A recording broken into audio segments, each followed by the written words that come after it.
What is going on, everybody? Welcome to Off the Top Rope, Off the Mic Sports Network. Been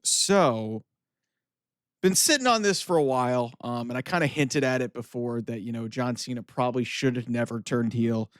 We've literally been about a week since the I guess you could call it the babyface turn back, even though a lot of people still didn't want to believe it until we got through the match on Sunday, and then Brock Lesnar obviously showed up hammering it home. Um, but seeing a lot of, I guess you could call it damage control. I don't know what it is, but they had a segment with R-Truth where basically they pinned John Cena's heel turn all on R-Truth when R-Truth basically went back Ron Killings with the haircut that he got, the crazy promos. He's just R-Truth again. And we're making light of just how dumb the whole John Cena heel turn experiment was. And we've talked about it a lot here on the channel of who's to blame for it. I mean, at the top of the list, Dwayne "The Rock" Johnson, like totally derailed plans. Could happen at WrestleMania, could happen anywhere. Like, listen, you could say whatever you want about this. Did he have to turn heel? Maybe. The execution of the heel turn itself is one of the great moments in WWE history. That was, a great pro wrestling moment. That's been kind of the theme of the year for WWE in 2025 is moments and no payoffs. Because the payoffs in a lot of the big time moments that they've had, some of it with R-Truth's return at Money in the Bank, nothing. John Cena's heel turn, nothing.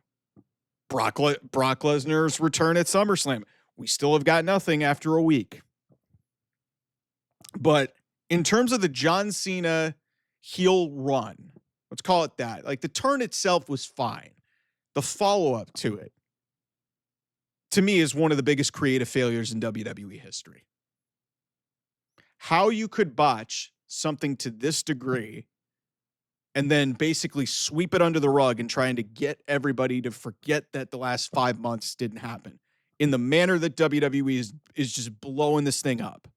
Like, they could have come up with just about any conceivable creative idea to, get John Cena to turn back. Instead, random promo 2 days before their match at SummerSlam, he's coming out with the color graphics, and it's like nothing ever happened.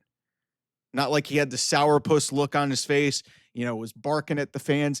Like, listen, there's no way to really get that out of your mind. But seeing the way that WWE is basically, like I said, done damage control in the last 7-8 days or so, since at the time of this recording, is really like startling. Like, I think to some of the creative decisions and some of the, I guess you could say undoing of things that they've done. I think back to, and this may be a bad comparison, but I'm going to use it here. You guys remember Austin Theory was Mr. Money in the Bank 3 years ago? And Triple H didn't want him to have it. There was one world champion at the time, and it was Roman Reigns, and Roman Reigns was not losing. He was in the middle of a historic title run. So they had Austin Theory cash in on the United States Championship and lose. It was the worst cash in of all time. That's undoing something. But that being said, Triple H did not book Austin Theory to be Mr. Money in the Bank. That was literally Vince McMahon 2 weeks before he retired and left WWE. With John Cena and this heel turn in his final year, no matter whose idea it was, the man who booked it was Triple H. He's got to own this. He's got to wear this, and he has got to, be better because of it. Because I don't know how you can look at yourself as a chief content officer of any professional wrestling promotion and look yourself dead in the face and you think that you did something right with the John Cena heel turn.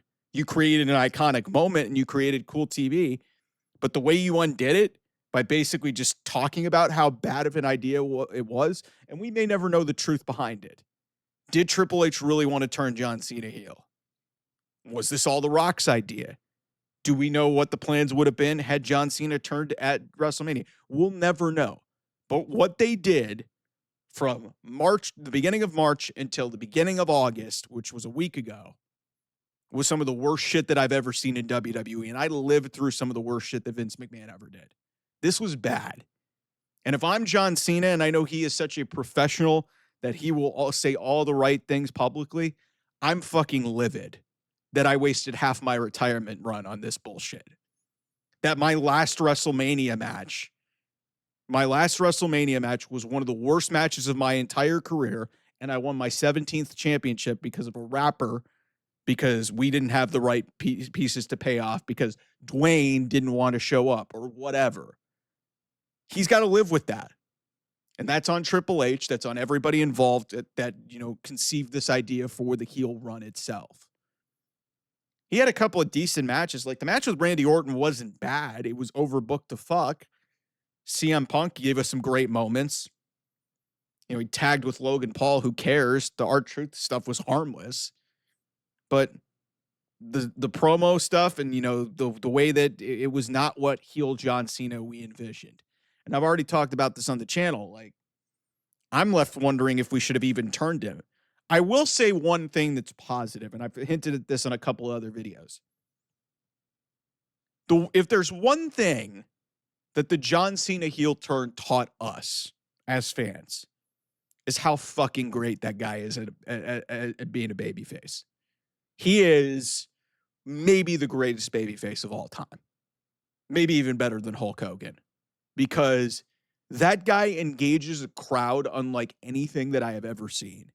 When he is the first person maybe in the history of man in wrestling to get 3 pops in one entrance. When his music hit, this was at SummerSlam, when his music hit, when the graphics hit, and we realized, hey, real John Cena is back, and then the run to the ring with Stu following, which we hadn't seen in 5 months. That's how great John Cena is. And maybe it just made us appreciate him more. And maybe that's why this was kind of a good thing, I guess. But at the same time, it didn't give us good content. And there was more that they could have explored in a much better way, whether it was with The Rock or whether it was just John Cena by himself. But they gave us a great moment, but to me, it was at the wrong location in Elimination Chamber. The payoff, or whatever you want to call that, at WrestleMania was maybe the worst Mania main event of all time, one of the worst WrestleMania matches of all time. And that's like I said, that's John Cena's last WrestleMania match.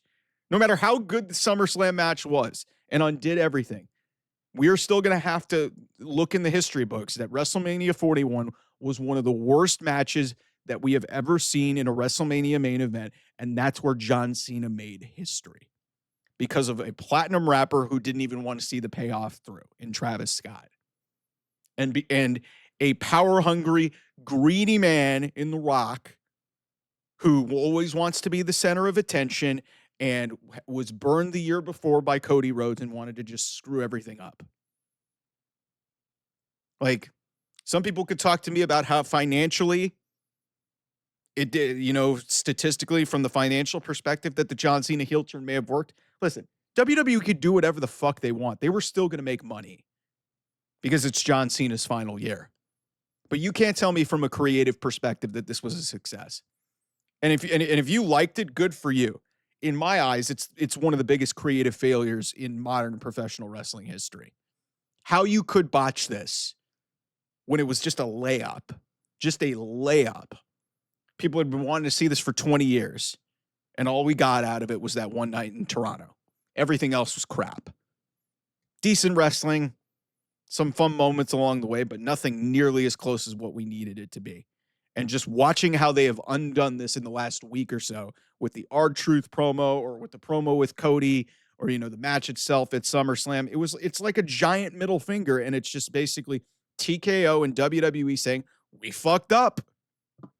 We don't care how we're going to get out of it. We're just literally just going to just undo it and hope you forget about it, which is kind of insulting if we're being honest. So anyway, that's my thoughts on that. We'll have a lot more coming here on the channel. Not a good week for WWE people, everybody, and not a good week for all you geeks in the chat who think that I'm a WWE apologist, because I'm not happy. This company needs to do better, and they have really failed the John Cena experiment, and we'll see if they can really, bring back some of that magic here in the last 4 months of his retirement run, as we get to Paris, Perth, San Diego, and then obviously in Boston, which I think is going to be a Saturday night's main event, or maybe they'll just call it John Cena's final match. Who knows? Anyway, I'll see you guys soon. Bye-bye.